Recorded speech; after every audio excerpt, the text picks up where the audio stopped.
Ben, thanks for being here. I appreciate your time. Thank you, Simon. So there's something I've been pondering a lot recently, and it's probably to do with my age, being a midlife man. But why is it, in your opinion, that so many midlife men feel stuck? Very good question. And it's one that I pondered myself, being in that position, reaching what I would call a sort of metaphorical crossroads. It's that internal niggle, whichever you can call it what you like. It's that intrinsic sort of feeling, that internal feeling, our intuition, if you like, which we should listen to, that inner voice that tells us that we're not getting any younger, that there's something more. There's an itch we need to scratch, and ultimately, I think it's about purpose. If you have that call to adventure, then ultimately it means that there's something else for you that you want to achieve, maybe a goal. It doesn't have to be leaving a job and opening up a yoga retreat in Bali. It can be small incremental goals, but ultimately people reach a point where they're questioning their worth, their values. Is this it? And they don't understand or know their purpose, and they feel lost. So, and a lot of people, myself included at the time, a few months ago, I hadn't done a huge amount of work into my values and my purpose and my why, my strengths, what gives me energy and excitement. If we're not aligned to those things, we're often left wanting, and things can feel hard. So I think we reach a point where we hit that crossroads, and it's one way or the other. We keep doing what we're doing, or we take a risk and find out what's next. The only way I can think of it is almost like this intuition, just something gnawing at me, which is kind of saying there's more. And is that what you've experienced personally, but also with your clients? Is it that kind of thing? I'm wondering whether this is something that's happening, or whether there's, I don't know, whether maybe it shows up for different people in different ways. I think it does. Ultimately, we're all capable of more. I'm super passionate about that, and it's where the name Ask More Coaching came from. And for me, because I now serve the person I was, and I absolutely believe with all my heart that everybody is capable of creating positive change within their lives, whatever that looks like, or even on the smallest scale. And because I did, and that ultimately is what drives me, that push and drive to ask more of myself, to show up, to raise my standards, but also to help other people and show them that it is possible. It's natural. We don't often listen to our intuition. We spend years pushing it down and chasing vanity metrics and other external validation. But when we listen to ourselves, ultimately we have that niggle, like you say, that voice that when we're alone at night, that questions us, and that's where that feeling to ask for more comes from. So it is across the board, but presents itself in different guises depending on where you're at, your physical, financial status as well, your headspace. So it's interesting. You've sent something there which resonates with me, and you kind of said the words pushing it down. So you had kind of some intuition, and I think the word I got to was suppression. I've just suppressed, just so it was kind of suppressed and forgotten or moved out the way. What is that? Why don't we want to confront, if we get almost an internal alert or alarm saying, wake up, like there's this other thing for you, or there's something more for you, why are we suppressing it? Why aren't we just going all in and going after it? What's holding us back? The societal matrix. We do what we've always done, and we don't challenge the status quo. We don't ask why. We're afraid, and that's all we know. We've been molded to follow a certain structure since we were born, since school. We do things a certain way, and it gives us certain outcomes. And if we break out of that structure, it's unknown. I mean, what if we walk away from our job, if we don't have the house, the car, the material items, if we're not chasing that external validation and the vanity metrics and keeping up with John down the road, then what else do we have? And it's a scary place because it is unknown, but it's not until we challenge that and we take that risk that we get to see there is a life outside of that. So there is a lot of challenge, I think, because let's just say, right, so if you're a midlife man, you've been in your professional career for 20 years, 25 years maybe, so you've learned life in one way, and you've acquired assets. You know, you've got the house, possibly married, probably have children. Right. So now you have a desire. It's not even a desire. Sorry, it's not right. You have a responsibility to people, for mouths to feed, to look after people. But then you might have that internal feeling of, is there more? Like, I'm doing my role as a man in providing, and that's great, and that feels good. But you also kind of know that there's something else out there that maybe you could be greater. And I think it's that moment of going, okay, probably awareness is an issue. Like, I'm becoming aware of this other thing, or maybe awareness of I'm not happy. But then it's about the how. How do I make these steps to progress something forward? And where do I get the belief from that I can be successful in something different? How do you support people? What would be your guidance around if you feel like you've got something gnawing at you and you've got this belief that maybe there's another path? How would you guide someone on that journey? Self-awareness is key. That's number one. But I think it's identifying who you want to be. Let's explore that. What are your dreams? What are your goals? What's your passion? Who do you want to be in 10 years' time? What does excite you? What does give you energy? Do you know your strengths? Do you know your strengths? Personally, I think that I'm learning. It's a funny thing, isn't it? Because I think I know my strengths. So, for example, work hard, determined, motivated. It's probably what's made me successful in sales. And the ability to talk to people. And what I haven't realised until recently, it was that probably talking to people with empathy and understanding. And that's probably one of the things that made me successful in sales, is because when I talk with one of my customers or prospects, because I manage a lot in new business, is that I'd sit with someone and listen and understand and ask them a lot of probing questions around their business, what they're challenged with, are they facing these issues, what are their issues, those things. So I think my approach to sales was always to listen first. I created a kind of a framework which I used to coach other people, which was listen, learn, position. Listen first, learn, which means ask questions about the thing you've just listened to, and then position your thing. And the position your thing would be right at the end of the conversation, which is, I think this might be a good way forward for you. So it's taken me time to, one, build the skills, and also now become aware of what those skills are. And in some respects, maybe the talking part, having a chat with someone, is what I'm trying to take into my future, because I feel like that's the bit where I get lost in time. I talk to people all day long, my sales team or customers, and I'm like, oh, I love that. I love that hour.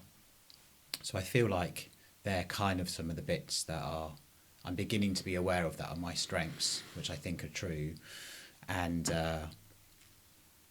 but it wasn't an easy process to really understand what they are.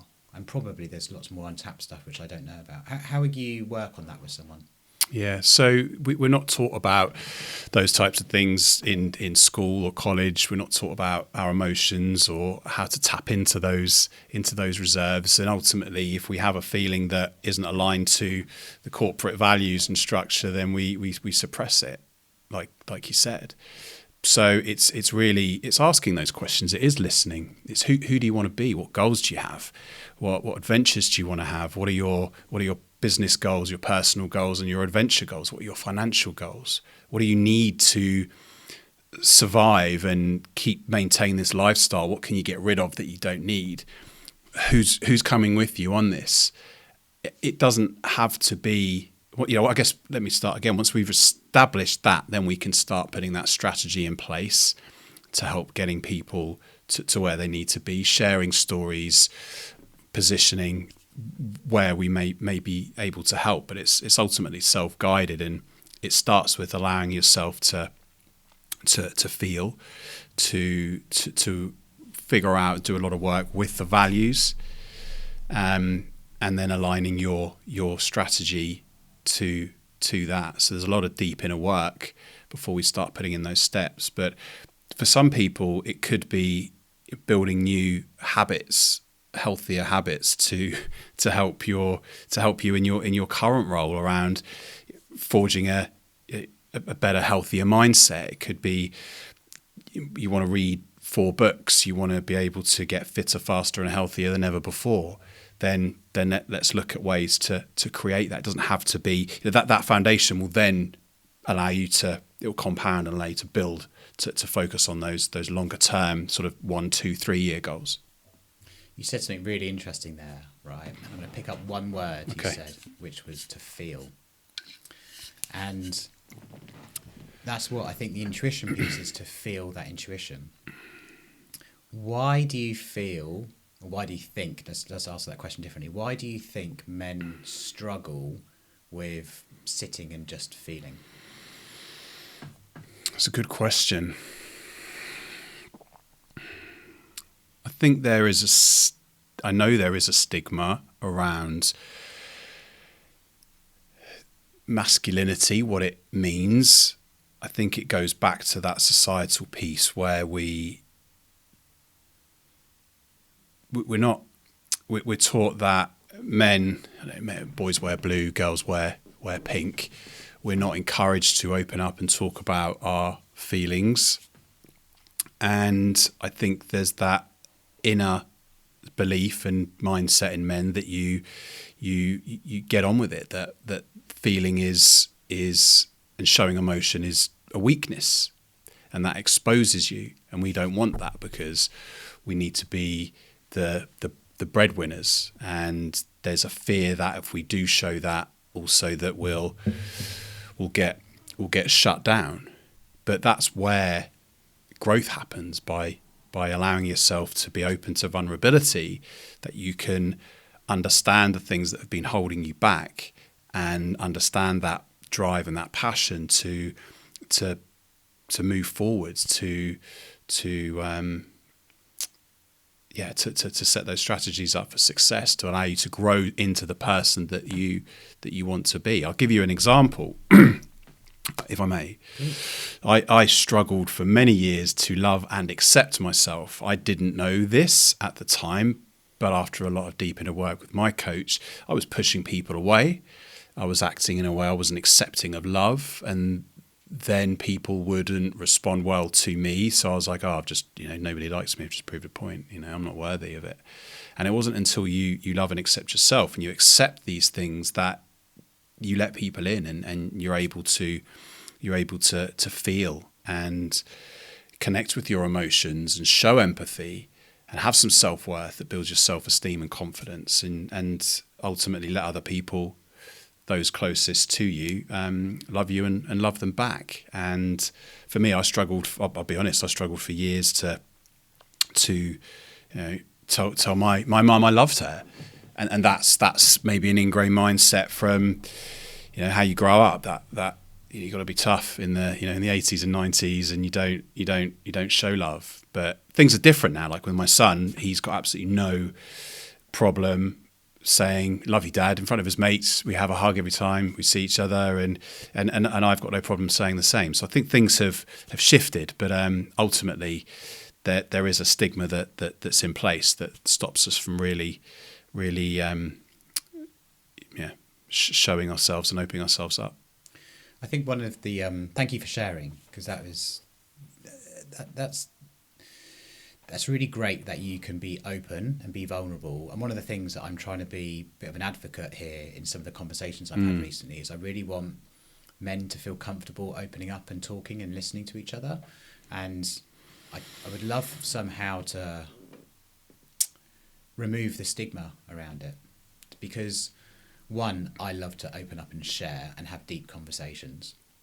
But I think the more men that can do that, the more they're going to feel kind of more at ease and feel better about their lives. Most men are very hard on themselves. I have responsibilities, I've got to do this, and I've got to wear this mask, and I've got to be this high performer at work, and I've got to provide, and there's loads of stress on that situation. And I think as you get older, that becomes, there's less joy in it so much. And I think if we just had the ability to be able to share, I'll give you a quick example. We've just had a baby 10, 11 days ago.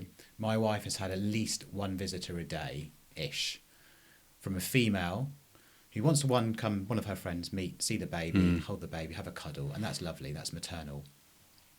But very quickly the conversation goes on to, how are you feeling? How are you doing? And they'll are overhear a very personal conversation about something, which my wife will comfortably share amongst a group of women, right? And that's the kind of little forum that they're in. You know, from a male perspective, we're going through exactly the same situation, but not one person. One of my mates has gone, "Are you okay? You all right? How's things? You had a baby? Thumbs up. Speak to you in 6 months." So there's no how are you feeling? And I'm not saying I'm even asked for that. That's cool. But it's just an observation where women naturally do this. They have a natural interest in sharing and listening and caring about each other. It's possibly part of that. Whereas men, we're like, see you in 6 months down the pub. And then, you know, after a few pints, we'll have a chat, and then we'll chat about something, and then we'll go and laugh at something. So I think men generally just need to start sharing more. How are you feeling? I'm doing good, actually. Yeah, like it's good. There's a lot, you know, there's a lot of things that I think about with work, and I you know, I'm 2 weeks away from work, but I still think about work. So I'm still thinking about how to provide for the family. So there's a lot of ruminating thoughts that I have, but I, you know, keep my self-care routines, which I think keeps me on the straight and narrow in some respects. I think it's the self-care and the relationship with yourself that is probably the most important one, more than anything else during these times. You know, the walking, the meditation, the journaling, the going to the gym. I think they're the big things. And then, listen, if you do have the conversation of how you're feeling, then maybe you can share. But I do think it's important for men to share more. I agree. I think the self-care routine is huge. I think having that set you up for the day. What you know, your hygiene routine, what does that look like? And that really helps build your self-esteem, because you're ticking all these boxes. And if you're confident and you like the person you see in the mirror, then that transcends. So that's the start. And I think ultimately men,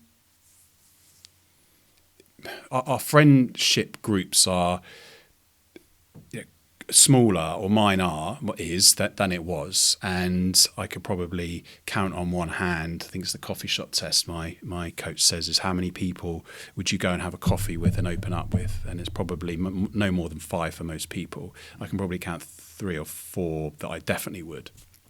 But you can find people and friends in other places, and if you do an evaluation of the friends and the relationships and the connections and bonds that you have, you know, which ones are bringing you up, which ones are bringing you down, what gives you positivity, what doesn't, and you can do an evaluation and an audit on that. It sounds a bit clinical and a bit procedural, but that's the truth of it. And who can you inspire? How can you pay it forward? And how can you bring more positivity into your day and your connections, and engage in conversations maybe with your local barista or wherever? So I think, you know, and through sports, where I found it as well, is through connection, through CrossFit, through cycling, sharing your stories that way, and you meet people and you have a chat, and there's the, you know, banter and lads and all of that stuff, but there's also more deep connections to be forged as well, because there are people in similar situations, and you just, by the art of just sharing some of these, it doesn't have to be staged, right? Jim, we're going to have a conversation about our feelings today. Sometimes it's just meeting on that common ground, but putting yourself out there and exposing yourself with vulnerability to other people in those situations. So asking yourself where you can find some of those other connections. Yeah, because I think so you've mentioned a few things there what I find really interesting, because it's connections, and you're also kind of alluding, because you mentioned CrossFit, you're talking about community. So people with a shared interest in a thing, whether it's cycling or it's CrossFit, and I think that's going to ultimately help you with being amongst people, so therefore you're in a position or a place where you can talk more, share more, etc. But also you're doing a thing. Like we like to do things, right? So you're amongst people and you've got a goal. You're going to cycle, we're going to do this CrossFit WOD, or you're going to do something along those lines. And I think that's far more comfortable than just, should we go for a coffee? I'd be like, what do you mean? Yes. What's wrong? What's that? Because the first thing would be, what's wrong? Yeah. Well, we're just going to have a coffee to have a coffee. Right. Why? So I can see that playing out. But if we're going to go and train, or we're going to go play squash, then we're going to go train and play squash. Yeah. That's You have to have a coffee afterwards and cake and whatever. So yeah, 100%. So when someone's starting out on their journey, right? Let's just say there's a mid-something man today. They're in a role that maybe they've become very successful in. So if you look at them from Maslow's hierarchy perspective, they're self-actualized, right? They've worked through they've worked through every single one of those levels. They have psychological and safety, and they feel like they can belong, but they have that gnawing inside them to think, you know what? I think there's something more for me. What are the key steps? So you talked about values. Is that where you start, or where do you start with a vision board? Where do you start to kind of get it out of someone's mind, or they might not even know what it is yet? It might just be in their intuition that there's something more. Where do you start?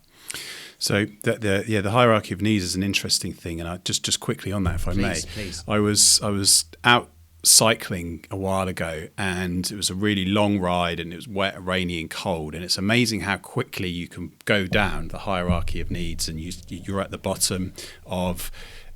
You're soaking wet, you're in the middle of nowhere, your phone's running out of battery, you've got no food, there are no toilets nearby, you're cold, you've got no one to speak to. So all of a sudden, you're no longer self-actualizing, you're wondering where you're going to be able to get some food and water from. So all of a sudden, like you're in another world. So it's actually brings reality back to sort of what's important and the fundamental things. Like when we go on holiday, clothes used to be really important, shirts, and I needed a logo, and you'd spend stupid amounts of money on these items, these material items. But I scratched my head, when you go on holiday, you end up you buy these things, but you end up wearing like bangles, the same vest and shorts and sandals for the whole thing, and you don't care. Why is that? So transitioning back into your question, I think it starts with ultimately questioning that. What does that mean? What does that feel like? Where does that feeling come from? When does it happen? Is it at a specific point in my day? Is it when I'm stressed? Is it when I think about the future? What does the future look like? How does that feel? How does that manifest? What's a metaphor to describe that? Who do you want to be in 10 years? Are you pretending to care about stakeholder engagement and wearing the mask, and you're perfectly adept at doing it, and you're professional and everybody likes you, but you're chasing these things, and maybe you're risking your health. Maybe you've got a dream that involves buying an island or living abroad or traveling more. And so it really is about exploring each of those, and building from there. So it's where is that feeling coming from, and what's that dream outcome look like for you? When you speak to people, do you find that they kind of the answers are kind of there on the surface, and that it's just a matter of you asking the questions to kind of unpeel it, just like an onion your own peeling, or is it far more deeper ingrained than that? Where do you find the answers? And how do you know the answer is the right answer? Because there's this whole piece around intrinsic motivation, external, extrinsic motivation. and then like, what is this thing? What's the reason behind it? And like, because if we're going to go and try and commit to the thing, how do you get to it? You might need to summarise that a little bit more for me. That's just sort of 3 or 4 questions in one. Sorry. Sorry. I suppose I'm trying to get to the point, which is when you're working and coaching with someone, are the answers often just there? As in, it's a matter of unpeeling the onion, asking a few questions, and then it's like, okay, what's this life that you want? And it's taking them a guide. Or is it a far deeper investigation? Just interested to see, maybe it's a mix of answers. Yeah, it's a little bit of both. People come to me where they've seen my content, they've heard my story, they resonate. Some people they've got a little bit of a niggle. They want to improve by 10%, say. They want to get a promotion within their job, and there's things and potential habits that aren't helping them get there. Some people, it's across mindset, it's career, it's relationships. So it is about peeling the layer back. It's very similar to the what, why, where, how questions that I'm sure that you apply in your world, and really listening to those. So people would come with a range. Maybe some people just come along and they say, oh, yeah, there's something missing. And at that point, it's, okay, well, what does that mean to you? And just letting them talk, because the big thing, Simon, is that we don't have... Why coaching works is because we create this framework of accountability, and we have somebody to authentically just sit there and listen without judgment, which we don't have. Who really has that? People listen, but with the aim of thinking up what they're going to say next. But who do you have to actually just listen and hold space? So when we have that, we build that trust. We can open up, and ultimately the answers will come out. We need to ask the right questions, of course. So to establish what are your wants, dreams, desires, and needs, to establish that baseline to build up from. Where are you at? What's going to help you move the dial? And it could be making small incremental changes to health, to build healthier habits to help you run from couch to 5K, or it could be getting that promotion at work, or it could be answering that call to adventure to go on and, like I wanted to help serve others. So what was the call to action for you? Because I think we've both got very similar backgrounds, 20 years in software sales. Yeah. And you decided to take the leap into doing something different. So can you share a little bit about that journey for you, where you've probably realised that there's something more for you. Yeah. And you've had to go on, you mentioned the word, a bit of an internal journey, an internal investigation, you've had to review everything that's going on in your life for you to make a change. So where were you? What was going on inside you? What was going on around you for you to be able to make this transition to where you are today? Yeah, so 20 years in, on the outside, I had that perceived success. I have a nice house. I had a nice car that was paid for, that I've recently got rid of because I just don't need it. Holidays, I had a good fitness regime. My family holidays. Life seemed good, but on the inside, I felt crushed. For a long time, I felt that there was more, and that feeling for more became more and more powerful. And I also had a lot of trauma from my past, and that manifested themselves in limiting beliefs, low mood, lack of confidence. My self-esteem was at rock bottom. I had anxiety, and these would often manifest into self-fulfilling prophecies that in sales you need to be super confident. It's really high pressured, and you're as good as your last quarter. And when you have these doubts and you're not comfortable with the man you see in the mirror, you start to ask questions, and you think this can't be it. I don't want to be this person. And so I paused, I stopped, and I did ask for more, and it started with me from taking a break from alcohol. I was a mid-lane drinker. I was searching for cans of beer in the morning for that little sip of the amber nectar. It was just weekend drinking to suppress my emotions, to forget about the stressful week and forget about my problems, and that the knock-on effect to that on a Monday with the fog and the lack of clarity, just dragging through was super. It was holding me back from being the best version of myself. And also for my employers, they pay me to do a job. So whilst they don't create maybe the best environments for you to thrive, they're still paying me. I still walked into it with my eyes wide open. I signed the golden handcuffs. And you get tied to these and you think, is there a way out? But there is. So it's answering those questions, like, what is it that you get enjoyment out of? When you look at what you've accumulated, how tied to it are you? Do you believe in that? What were you working for?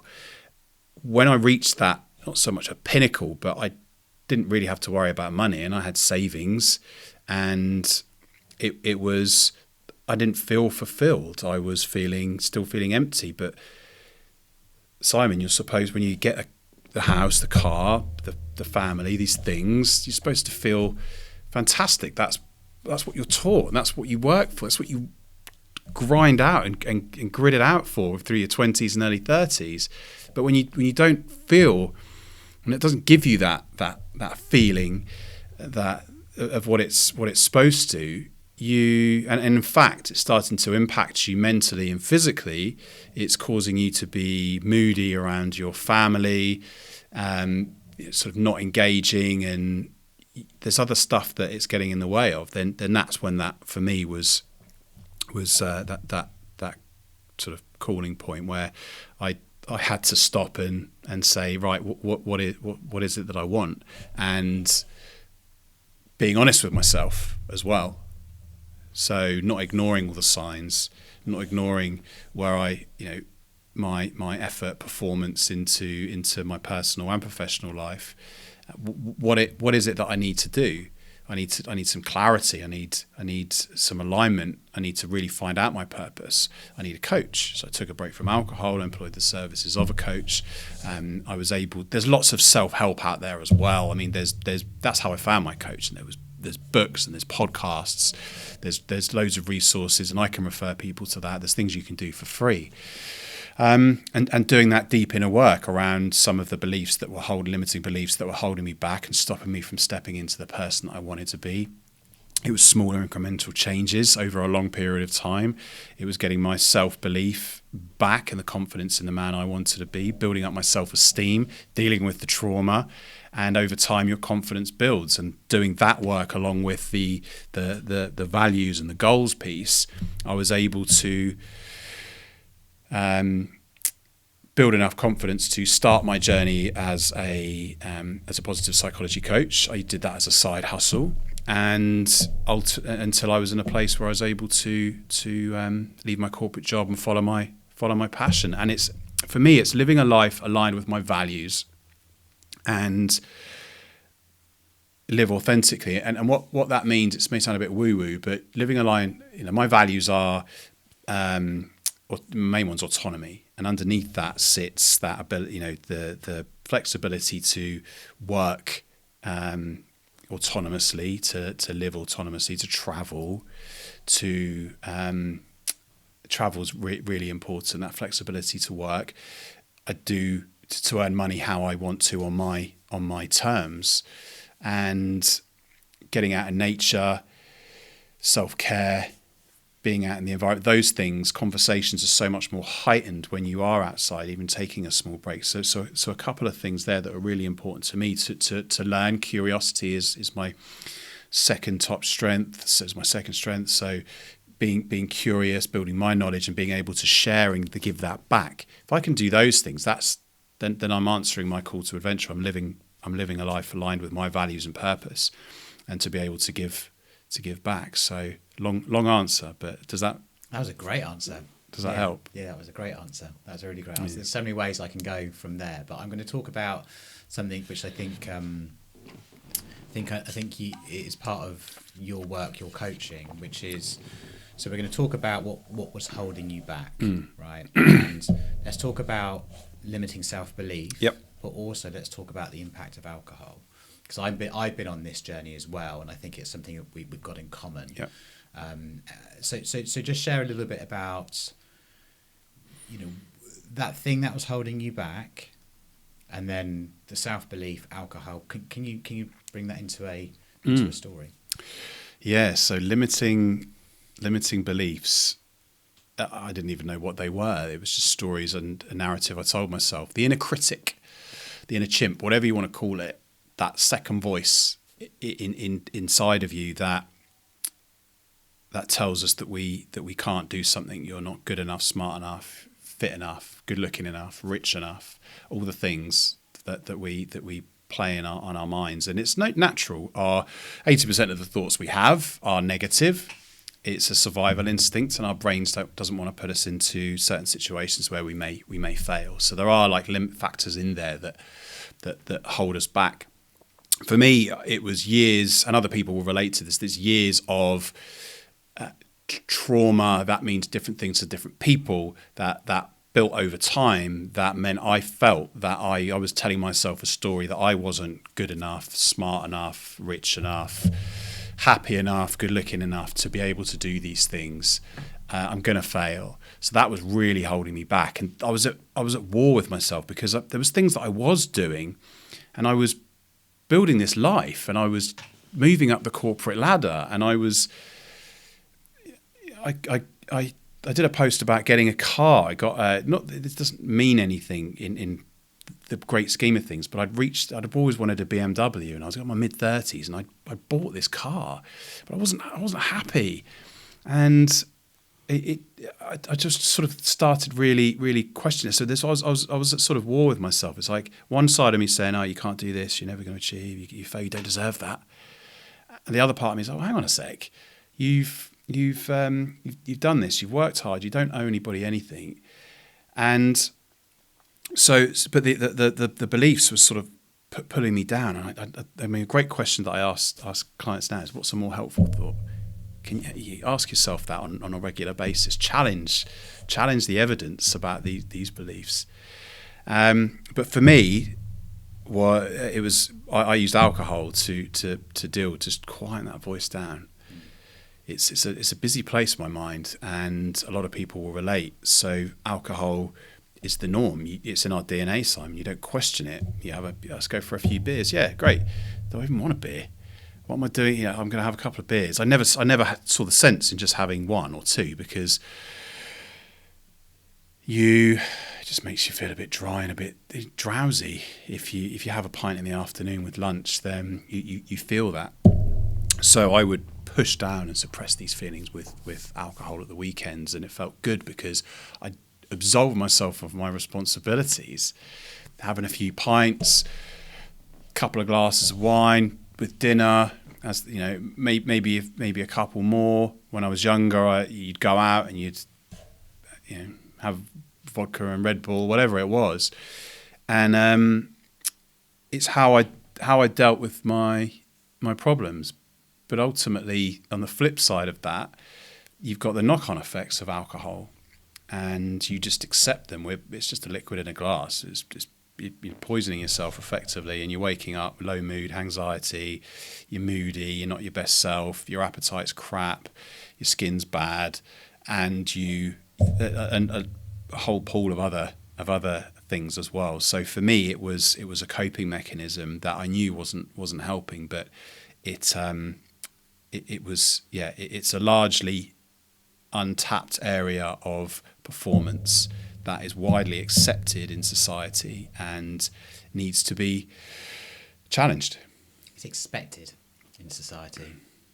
It's expected. That's I think the biggest. We're in this.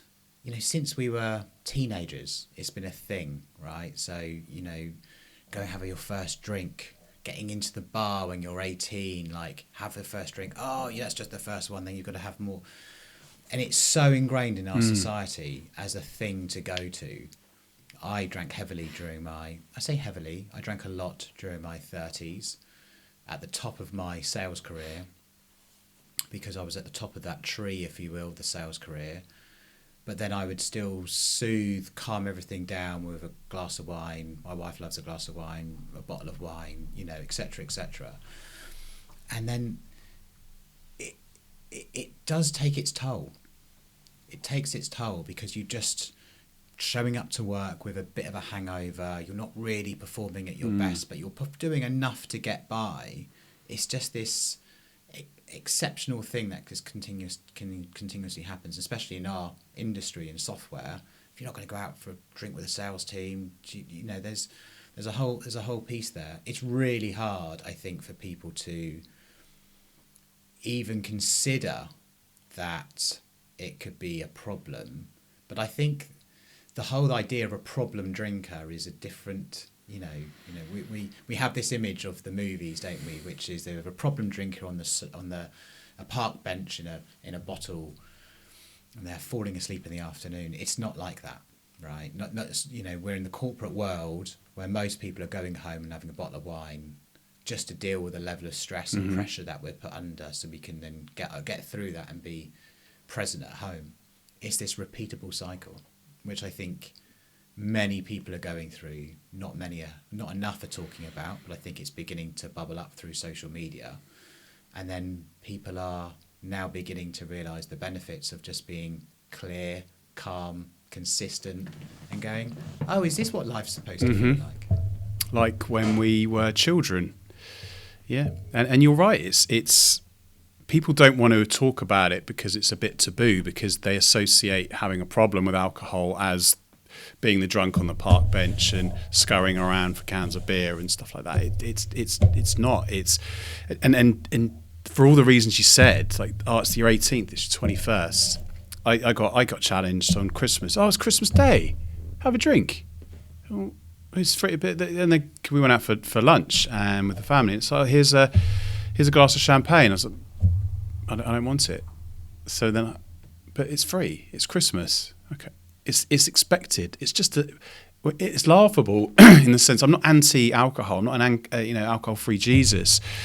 It's just I've realised the benefits that it brings me from taking a break, and I want to share it with others. But it's laughable because it is a liquid in a glass that we're defending almost. We wouldn't say, oh, I'm just going off to do a bag of heroin tonight, John. It's the only drug that we have to apologise for as well.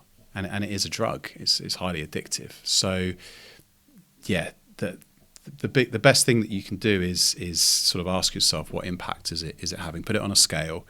What are the benefits for? What are the benefits against? What are the benefits of actually stopping doing this? What could you realise? And you'll find your sleep will probably be the first thing that really improves. Once you start seeing those benefits after a week. You definitely question going back. But to your point with our profession, it's a coping mechanism to deal with the stress. So then it's asking ourselves that question and allowing ourselves to feel and ask, why am I feeling stressed? What's a better way to be able to deal with this? And that could be exercise. It could be getting out in nature. It could be cooking, whatever gets you in that state of flow to release that. Even a few short deep breaths are scientifically proven to release and reduce stress. So since you've cut back on alcohol as part of your journey, how often are you now feeling your best because of that? And also, how does that impact how you show up just in yourself and for the people around you? What do you think the impact of that has been? Massive for me. Excuse me. No bullshit. I feel I wake up every single day with energy. Excuse me. Okay. With energy and excitement for the day ahead. I wake up how I'm supposed to feel. Is there ambivalence sometimes? Like, sure, it's some days during the summer. It's that old sort of emotion that you've got tied, that sort of pathway that habit pathway that you've got, that neurological link to happy times with your friends and family or whatever. But bringing it back, it's like, well, no, I don't want to feel like that after a couple of sticky pints in the sun. But for me, it's the confidence, as I said earlier, in the man that I see in the mirror. I can look myself in the eye and I'm proud of who I see. It's having that energy and excitement to attack the day. That comes from a really good night's sleep. From you can check your heart rate monitor as well, the nights you have a drink and that you don't, and how it impacts REM, appetite, energy, so I've said excitement, your mood with other people. My relationships are so much stronger personally, and people closest to me have said how proud they are.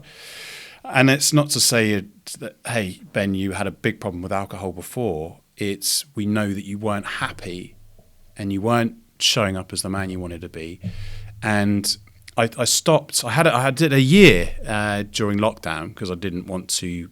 It was too much of a good time. I think we were all found the first month a little bit exciting, if we're honest. Some horrible things were happening, but we were all at home. It was a boiling hot summer. You'd get beers delivered through Ocado or whatever, and you just drank more and more, and you were like, oh, might as well just have another drink today. You couldn't go out, so I thought, well, who do I want to be? And that I did that, but I didn't do any inner work on why I drank.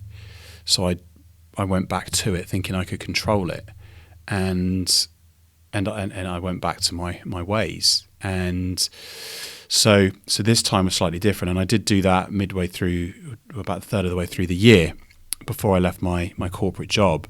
And that, to be able to, even just the commute and waking up on a Monday was you're able to deal with that. You're able to deal with objections and challenges. You're able to challenge more as well and look people in the eye and actually feel like you belong at the table and you are offering value. That's super important around building your self-esteem and your confidence to step into that person and not be a shadow of the person that you know you could be.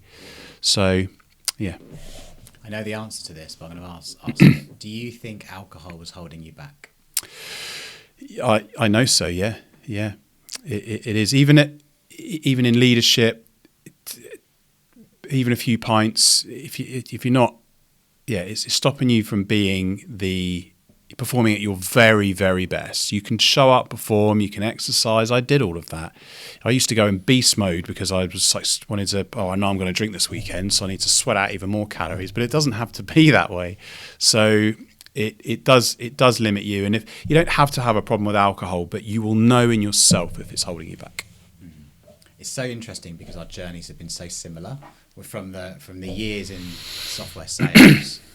But also I had a very similar mindset, which was when I was doing CrossFit and I was drinking, is that I'd think, well, I know on Saturday I'm going to do a WOD, workout of the day, for an hour. Mm-hmm. I'm going to kill it. Right. I'm going to kill myself. I'm going to kill it at the same time. And then it's okay because then I'm going to have a few glasses of wine in the evening. And then the next day I wouldn't quite perform as well, but I'd turn up and I'd do the thing. And training was always the consistent piece, but I would train despite having a poor night's sleep. I would train despite probably not eating the best diet. And the amazing thing is, as soon as I've got to take another approach here. There's a podcast I listen to, Craig Beck. He's the Sober Happy podcast. I can't remember. I'll get the right notes because I really love it. And he talks about, on the other side of alcohol is the person you're trying to become, if the answers. And I thought a lot about that, and for a really long time, which was like, but the idea of having a life without alcohol seems so scary. It's almost worth going and having a drink around, because you're like, I can't even imagine having a life without alcohol. And it's just, the idea of not having a drink is just so horrific. And I think that's what holds people back. Yeah. But the only thing that kept me going was this continuous conversational dialogue that's going on with some people, some influencers in this space, going, you're going to find your best self over here if you give yourself the chance to find it. And, without question, I found that last year when I really cut back. I went 10 months without drinking alcohol, and I just couldn't believe the difference of who I was, but also I'd done some of the inner work of who I am, how I feel, And I suppose what I'd love from this conversation is for someone else to take note of what we're both saying, which is your best self is on the other side, whether it's alcohol, but it's on the other side of the hard thing that you're avoiding. And that might be your corporate life, it might be alcohol. And I think that's where your coaching can come in to try and unlock that and take someone forward. Yeah, I hope so. And it doesn't have to be, we don't have to be in the corporate space. You can be in any role, or you could be at home. You could be a housewife, or house mum, house husband, whatever that looks like, having those couple of glasses at night. But you know if it is holding you back, you know how you feel, and what could you achieve if you remove it, and if you just sit with that and think about it. Who's the person you want to be? Do you want to be a little bit less shouty and snappy at the kids? Do you want to really maximise the Saturday? You get so much more time back. It's hard to conceptualize when you can't see the label when you're still in the jar, so to speak. So it's a coined phrase.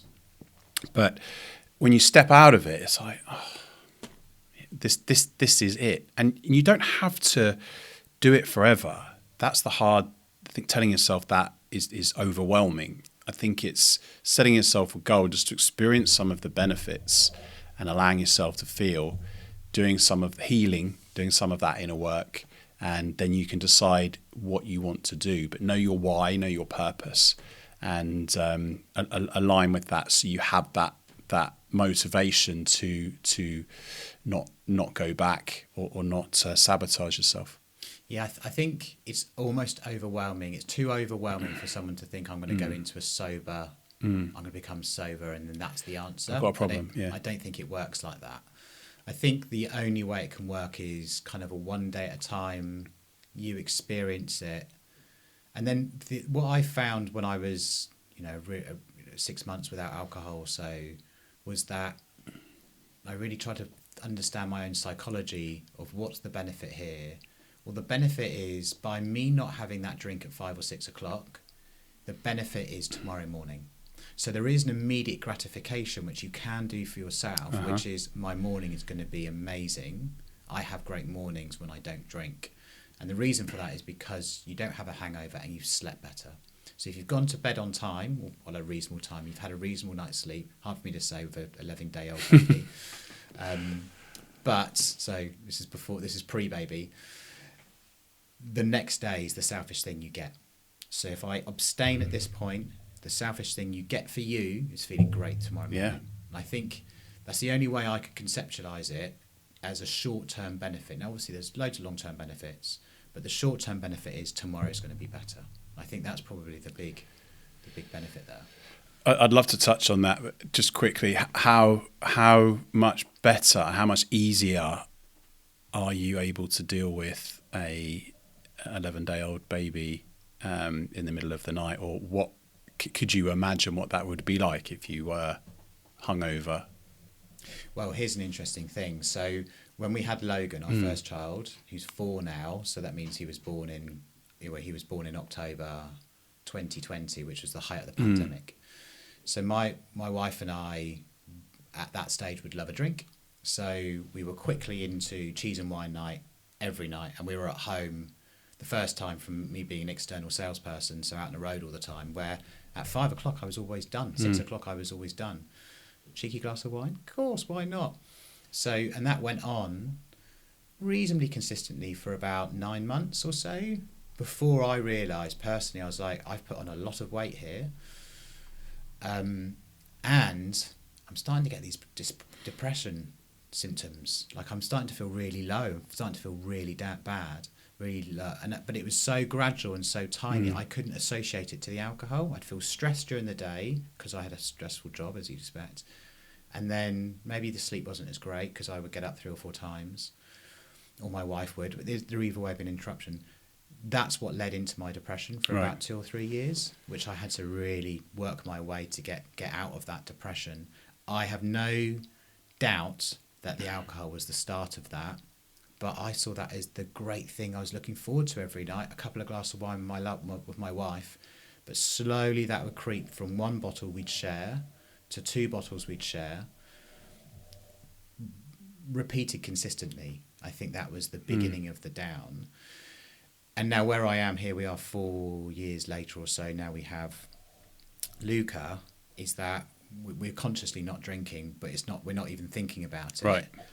Because we want to be there for the baby, but I also want to show up to work the next day. And we both know how hard it's going to be, and we both know that alcohol isn't the answer. Mm-hmm. We haven't sat down and had a drink for baby or anything along those lines. It just hasn't been part of our mindset. We're not intentionally going after this, but we both know it won't help. And so in the back of my mind, it's always, this won't help. And what I find, done consistently over time, is this: the stress levels are much lower. The baby cries. Okay, that's cool. I can pick baby up, give baby a cuddle. But those sorts of things would be really triggering for me last time when Logan was little, because the baby's crying. Oh my God, the baby's crying, the baby's crying. Now it's like, the baby's crying. Yeah, okay, we can pick the baby up, we can give the baby a cuddle, we can do these things. Okay, well, the baby's crying now. Logan wants attention, and mother-in-law is here as well, and the boss is calling, and this, and the forecast, and it's like, okay, it'll all be fine. And I think that's the interesting thing, is just that level of the ability to deal with stress as you get older. Alcohol absolutely adds to that stress, because now you're craving a drink as well, and that craving is strong. And then you've got everything else to deal with in life. And, you know, you absolutely are far calmer. And that's who I choose I want to be. I want to be a calm person at home. I want to be a calm person at work. And I want to also help other people's stress levels to be nice and low. So I think that's also part of my unwritten, I haven't written that down as a value, but calm is an important word. Thank you for sharing. Yeah. Thanks for the question. That's a great question. I feel like I'm being grilled.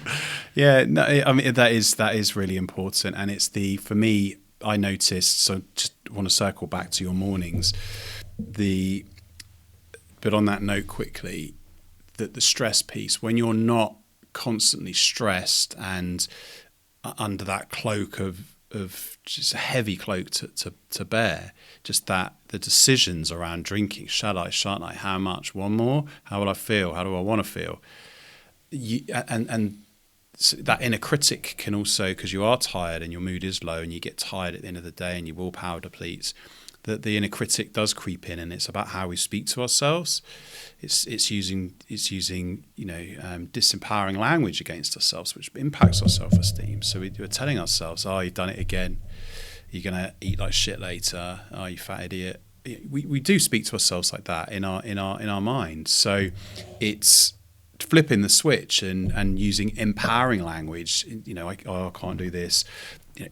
I can't do this yet, and I can, I will, I must. Those types of things that when you remove alcohol, you believe, and it's easier to tell yourself.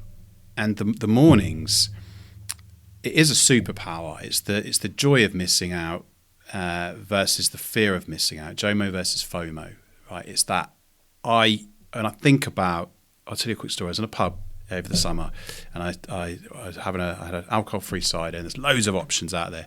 And there was a guy at the bar. Noticed him, no judgment, only curiosity, and he looked quite peaky, and he was asking for a beer, and he was a bit like, and I sensed that. I was like, maybe he was just ill, but I got that. Okay, that's how I used to feel on a Sunday. And the only thing that would perk me up was 1 or 2 pints. Nothing major, it's a Sunday night after all. But I work hard, I deserve it. I'm going to have a couple of beers. That only made the situation worse, but just to try and feel normal again. And that feeling, like that nausea is what I think about, what I feel when I think about drinking and how I will feel the next day, and I will drag that out for 2 or 3 days. That the mornings, that time that I have, and my first coffee and my first meal, you savor. And this is all the stuff that I would not want to hear years ago, but you do, and everything, just you get more time. Everything seems easier, calm, less stress. It's there. So I implore anyone just to try it. Take it. For anyone looking to take a break or reevaluate their relationship with alcohol, then take a small, short 30-day break, have a reason, note down your reasons why, journal as you go and the benefits that you've got, and then as you approach dry January, if you're doing it as well, then ask yourself what the benefits that you've seen that you don't want to let go of are, and if you want to continue it into February, because that's when you need to start thinking about digging into some of those more sort of trauma related or limiting belief sort of issues that might be hindering you. I've loved talking to you today. Likewise, thank you for having me. I wish we could talk for longer. Maybe you can come back again and share more of your experience and wisdom. That would be great. If someone's listened to you today and they'd love to get in contact, love to learn more, where's the best way of making contact? So I live in LinkedIn pretty much, which is where we connected. That's where I post content 6 days out of 7. I enjoy sharing my story and helping other people, so you can find more about me there. You can search for Ben Hill and or Ask More Coaching via LinkedIn. My website is askmorecoaching.co.uk, and if anyone wants to get in touch, they can via the website or LinkedIn, or pop an email to ben@askmorecoaching.co.uk. Amazing. Thanks for your time today. Thank you, Simon. Cheers.